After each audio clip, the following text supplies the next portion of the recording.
नमस्कार। आज मैं गोस्वामी तुलसीदास के व्यक्तित्व एवं कृतित्व की चर्चा कर रही हूँ।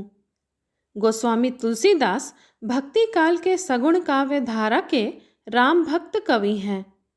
अपने समस्त काव्य ग्रंथों में उन्होंने राम के प्रति अनन्य भक्ति एवं निष्ठा की अभिव्यंजना की है। अपने इष्ट देव राम के प्रति उनके मन में अगाध प्रेम, असीम श्रद्धा एवं अपरिमित विश्वास है। राम की भक्ति में सदा संलिप्त रहने वाले तुलसीदास की भक्ति दास्य भाव की है। वे राम को अपना स्वामी तथा स्वयं को उनका दास स्वीकारते हैं। विश्व कवि के रूप में विख्यात तुलसी की दृष्टि में काव्य रचना का उद्देश्य लोक मंगल का अभिव्यंजन है। तुलसी का संपूर्ण काव्य समन्वय की भावना से परिपूरित है। इस कारण उन्हें लोक नायक की संज्ञा दी गई है।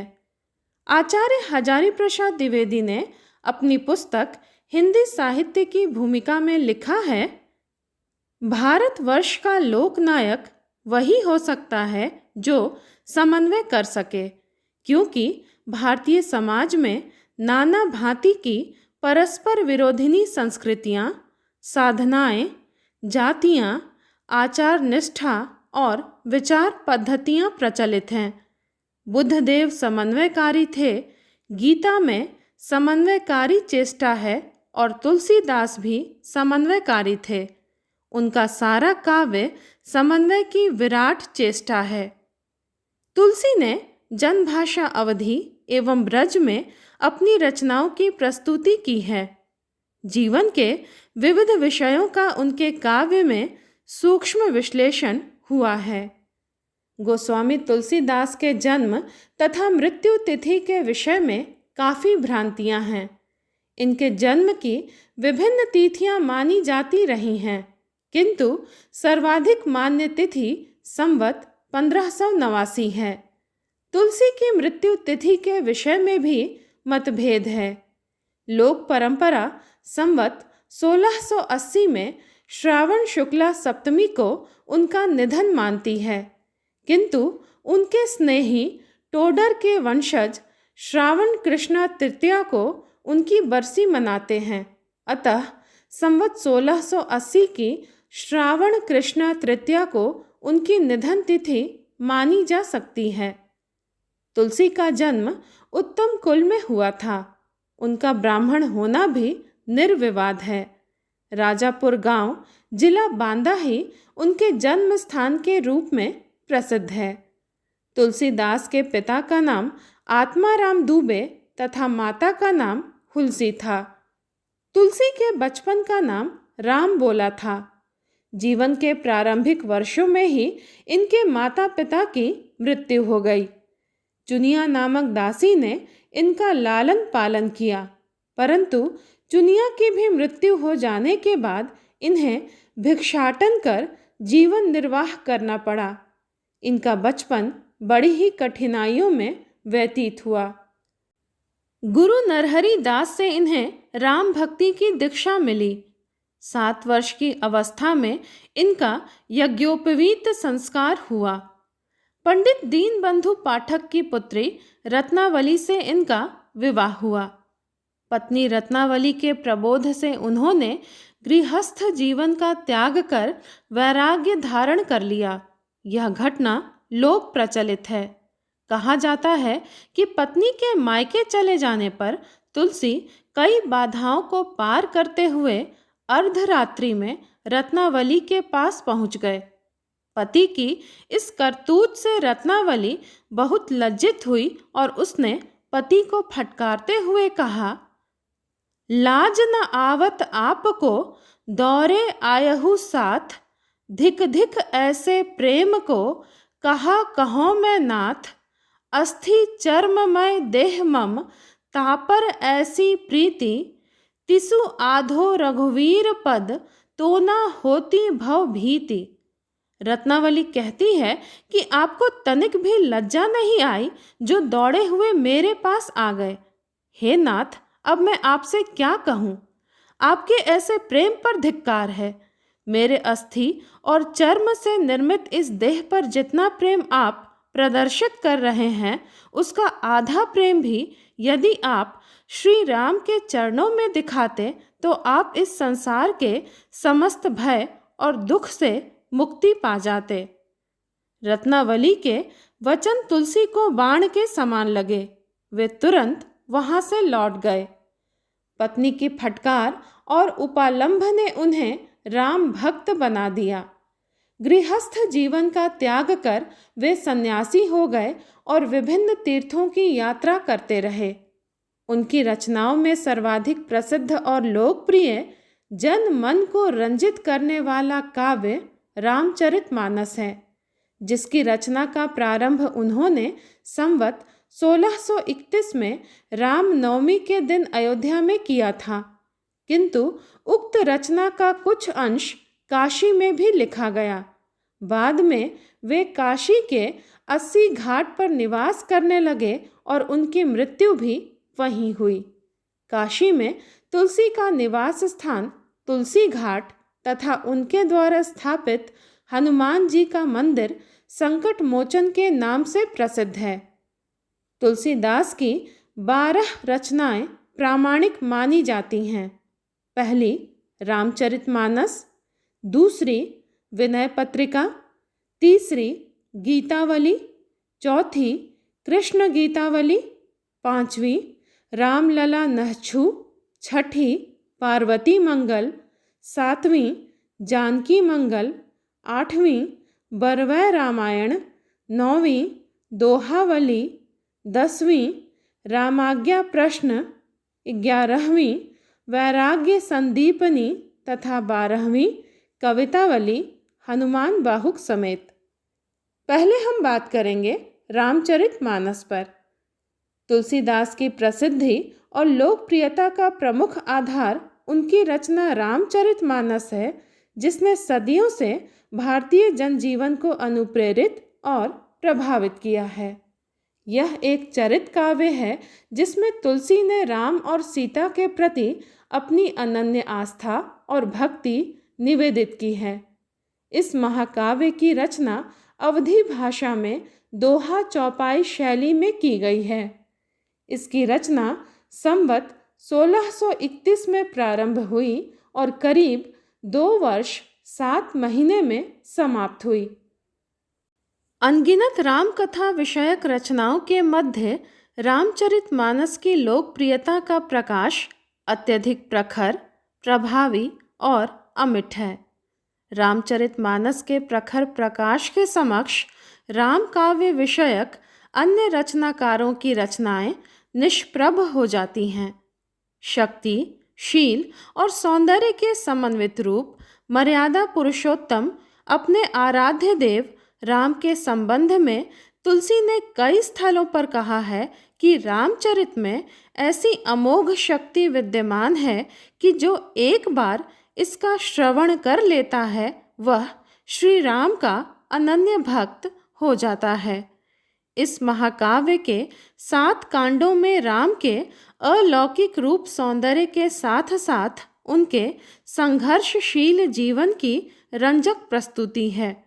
रावण जैसे बलशाली और मायावी व्यक्तित्व पर उन्होंने साधनहीन होकर भी विजय प्राप्त की। रामचरितमानस में तुलसी केवल कवि के रूप में ही उपस्थित नहीं है, बल्कि उनका उपदेशक रूप भी उतना ही प्रभावक और चैतन्य है। वास्तव में यह रचना व्यवहार का दर्पण है। विभिन्न चरित्रों के माध्यम से तुलसी ने मानवीय व्यवहार का आदर्श रूप प्रस्तुत किया है। विश्व के किसी भी देश में ऐसा कोई उत्कृष्ट काव्य ग्रंथ उपलब्ध नहीं है जो रामचरितमानस की तरह शताब्दियों तक जन जन का कंठहार बनकर जीवन को अनुप्राणित करने में समर्थ हो सके। दूसरी रचना है विनय पत्रिका। ब्रज भाषा में रचित विनय पत्रिका तुलसीदास का श्रेष्ठ गीति काव्य है। कलयुग के अत्याचारों से त्रस्त और दुखी तुलसी राम राज्य की दुहाई देते हुए अपनी जीवन गाथा को श्री राम के दरबार में प्रस्तुत करते हैं। विनय पत्रिका का अर्थ है प्रार्थना पत्र या निवेदन पत्र। 279 पदों में रचित भक्ति, विनय एवं संगीतात्मकता से समन्वित यह एक उत्कृष्ट रचना है, जिसमें तुलसी ने अपने आराध्य देव राम से भक्ति हेतु बारंबार निवेदन किया है। इस काव्य में शांत रस की प्रधानता है। चित्रकूट में रचित यह रचना साहित्यिक एवं दार्शनिक दोनों ही दृष्टियों से अत्यंत ही प्रौढ़ एवं श्रेष्ठ है। तीसरी रचना है गीतावली। 7 कांडों में विभक्त गीतावली गीत प्रधान मुक्तक रचना है। ब्रज भाषा में रचित इस रचना के माध्यम से तुलसी ने राम के जन्म से लेकर सीता निर्वासन तथा लव कुश के बाल चरित के विविध प्रसंगों का चित्रण किया है। सीता निर्वासन तथा लव कुश चरित प्रसंग केवल गीतावली में ही वर्णित है। कवितावली में तुलसी ने सीता परित्याग का संकेत मात्र दिया है। इस ग्रंथ में श्रृंगार, वात्सल्य एवं करुण रस की मार्मिक अभिव्यंजना हुई है। राम के सौंदर्य चित्रण में तुलसी का मन अधिक रमा है। कथा के कोमल स्वरूप के प्रदर्शन में तुलसी को गीतावली में पूर्णतः सफलता प्राप्त हुई है। चौथी रचना है कृष्ण गीतावली।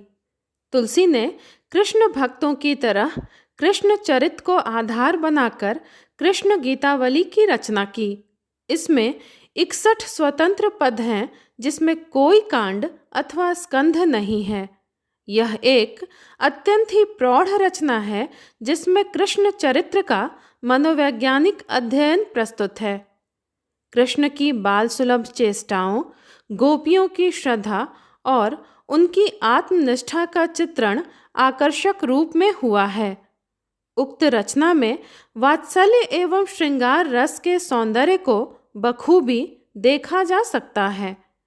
कृष्ण चरित्र के वर्णन में तुलसी ने विष्णु की पूर्ण व्यापकता में अपना अटूट विश्वास प्रदर्शित कर राम और कृष्ण में अभेद बतलाया है। इस ग्रंथ की मुख्य विशेषता यह है कि इसमें ब्रज प्रांत के स्थानीय शब्दों का बहुलता से प्रयोग किया गया है। निश्चय ही भाव एवं भाषा की दृष्टि से यह एक उत्तम रचना है। पांचवी रचना है रामलला नहछु। रामलला नहछु जनजीवन में प्रचलित लोकगीतों की पद्धति पर लिखी गई एक लघु रचना है, जिसमें विवाह एवं यज्ञोपवीत के अवसर पर नहछु अर्थात पैर के नाखून काटे जाने के संस्कार का वर्णन है। 20 छंदों में रचित इस रचना का प्रारंभ सरस्वती, गणेश और पार्वती की वंदना से हुआ है। इसके बाद यज्ञ मंडप का आकर्षक चित्रण उपलब्ध है। इस ग्रंथ की भाषा अवधी है। छठी रचना है पार्वती मंगल। अवधी भाषा में रचित पार्वती मंगल का मूल कथ्य शिव और पार्वती का विवाह है। इसमें पार्वती जन्म से लेकर वर रूप में शिव के लिए उनकी तपस्या एवं विवाह का वर्णन विस्तार से किया गया है। 164 छंदों में रचित इस खंड काव्य की शैली सरस एवं सरल है। सातवीं रचना है जानकी मंगल। 216 छंदों में रचित जानकी मंगल एक खंड काव्य है। इसमें वाल्मीकि रामायण का स्पष्ट प्रभाव परिलक्षित होता है। इसमें जानकी और श्री राम के वैवाहिक मांगलिक कृत्यों का वर्णन है। लोकाचार एवं प्रथाओं का सफल चित्रण इस रचना में हुआ है। राम परशुराम संवाद तथा राम विवाह का विस्तार पूर्वक वर्णन सरस और सरल शैली में किया गया है। आठवीं रचना है बरवै रामायण। बरवै रामायण अवधि के प्रसिद्ध बरवै छंद में रचित एक लघु रचना है। रामायण के 7 कांडों बाल कांड, अयोध्या कांड, अरण्य कांड, किष्किंधा कांड सुंदरकांड, लंका कांड तथा उत्तरकांड में 69 पर्व विभक्त हैं। राम और सीता के चरित्र तथा उनके विरह आदि का आलंकारिक चित्रण इसमें हुआ है। शांत, दैन्य, वैराग्य आदि भावों के साथ यह रचना कलात्मक सौंदर्य का उदाहरण प्रस्तुत करती है। 9वीं रचना है दोहावली। दोहावली में कुल 573 दोहे संकलित हैं, जिसमें से कुछ दोहे रामचरितमानस के हैं, कुछ रामाज्ञा प्रश्न के तथा कुछ वैराग्य संदीपनी के हैं। यह ग्रंथ राम नाम की महत्ता, आदर्श प्रेम, भक्ति तथा नीति आदि को लेकर रचित है। ब्रज भाषा में रचित इस रचना पर अवधी भाषा का प्रभाव परिलक्षित होता है। 10वीं रचना है रामाज्ञा प्रश्न। दोहा शैली में रचित इस रचना को कुछ विद्वान दोहावली रामायण भी कहते हैं। यह रचना शुभ अशुभ विचार के लिए रची गई है, जिसे तुलसी ने राम कथा की सहायता से प्रस्तुत किया है। इस ग्रंथ की भाषा अवधी है। मूलतः यह एक ज्योतिष ग्रंथ है, जिसे तुलसी ने अपने मित्र गंगाराम ज्योतिष के आग्रह पर लिखा था। इस रचना पर वाल्मीकि रामायण का स्पष्ट प्रभाव परिलक्षित होता है। 11वीं रचना है वैराग्य संदीपनी। दोहा चौपाई शैली में रचित वैराग्य संदीपनी 62 छंदों की छोटी सी रचना है। शांत रस की प्रमुखता लिए इस रचना में तुलसी ने संत महंतों के विशिष्ट गुणों का उल्लेख किया है। और 12वीं रचना है कवितावली हनुमान बाहुक समेत। कवितावली का दूसरा नाम कवित्त रामायण है। यह एक मुक्तक काव्य रचना है, जिसमें कवित्त शैली के माध्यम से तुलसी ने राम की महत्ता स्थापित की है। यह काव्य 7 कांडों में विभक्त है, परंतु प्रत्येक पद अपना स्वतंत्र अस्तित्व रखता है। इसमें प्रबंध काव्य की दृष्टि से पद निर्मित नहीं हैं। कवितावली गोस्वामी तुलसीदास के अंतिम समय की रचना है, जिसमें उन्होंने अपने जीवन से संबंधित व्यक्तिगत घटनाओं, तत्कालीन परिस्थितियों और विविध भावों का सविस्तार वर्णन किया है। तुलसी के जीवन वृत्त से संबंधित अंतः साक्ष्य की सामग्री से युक्त कवितावली का हिंदी साहित्य में अत्यंत ही महत्वपूर्ण स्थान है। ब्रज भाषा में रचित इस रचना में राम कथा के साथ साथ कृष्ण चरित संबंधी भ्रमर गीत प्रसंग भी उद्धृत है और अनेक देवी देवताओं की स्तुति भी। कवितावली का सुंदरकांड काव्य चमत्कार की दृष्टि से अद्भुत है। उत्तरकांड ज्ञान, वैराग्य एवं भक्ति से समन्वित है। इसमें रसों का वैविध्य स्पष्ट दृष्टिगोचर होता है। यहाँ वीर, रौद्र, श्रृंगार, शांत, भयानक तथा अद्भुत रसों का सफल संयोजन हुआ है। शैली की दृष्टि से भी यह एक महत्वपूर्ण ग्रंथ है। 44 छंदों में रचित हनुमान बाहुक के माध्यम से तुलसी ने अपनी बाहु पीड़ा और उसके शमन की प्रार्थना हनुमान जी से अत्यंत ही करुण स्वरों में की है। इस रचना की भाषा अत्यंत ही प्रौढ़ एवं परिष्कृत है। ब्रज भाषा का परिमार्जित रूप इस रचना में दर्शनीय है। कुछ लोगों के अनुसार हनुमान बाहुक एक अलग रचना न होकर कवितावली का ही अंश है। शैली की दृष्टि से कवितावली और हनुमान बाहुक को 2 भागों में बांटा जा सकता है। एक बालकांड से लेकर लंका कांड तक तथा दूसरा उत्तरकांड और हनुमान बाहुक। प्रथम भाग की शैली सरस एवं प्रवाह युक्त है तथा दूसरे भाग की शैली में लालित्य का अभाव है, परंतु यह भी सहज, सरल एवं प्रभावी है। देखा जाए तो तुलसी के संपूर्ण काव्य में भाषा एवं शैलीगत विविधता है। भाषा के क्षेत्र में उन्होंने तत्कालीन लोक प्रचलित ब्रज एवं अवधी दोनों भाषाओं को स्वीकार किया। इसके साथ ही साथ उन्होंने संस्कृत, अरबी, फारसी तथा प्रादेशिक भाषाओं का भी प्रयोग किया है। रस, अलंकार, छंद आदि के प्रयोग में भी उनकी बहुज्ञता का परिचय हमें उपलब्ध होता है। निश्चय ही तुलसी केवल हिंदी के कवियों में ही नहीं वरन विश्व साहित्य के सर्वश्रेष्ठ कवियों में शीर्ष स्थान पाने के अधिकारी हैं। ऐसी विलक्षण प्रतिभा का स्वामी जो अनपढ़ अशिक्षित जनता से लेकर प्रकांड विद्वानों और पंडितों के मध्य भी समान रूप से आदर और सम्मान का पात्र हो। तुलसी के इसी उदात्त और श्रेष्ठ कृतित्व को देखकर ही नाभा दास ने उन्हें कली काल का वाल्मीकि कहा और डॉक्टर ग्रियर्सन ने उन्हें लोकनायक की संज्ञा प्रदान की। ऐसे लोकनायक और विश्व प्रसिद्ध महाकवि का प्रादुर्भाव इस धरती पर कभी कभार ही होता है, जिसके कृतित्व के अमिताभ से संपूर्ण जगत आलोकित है। धन्यवाद।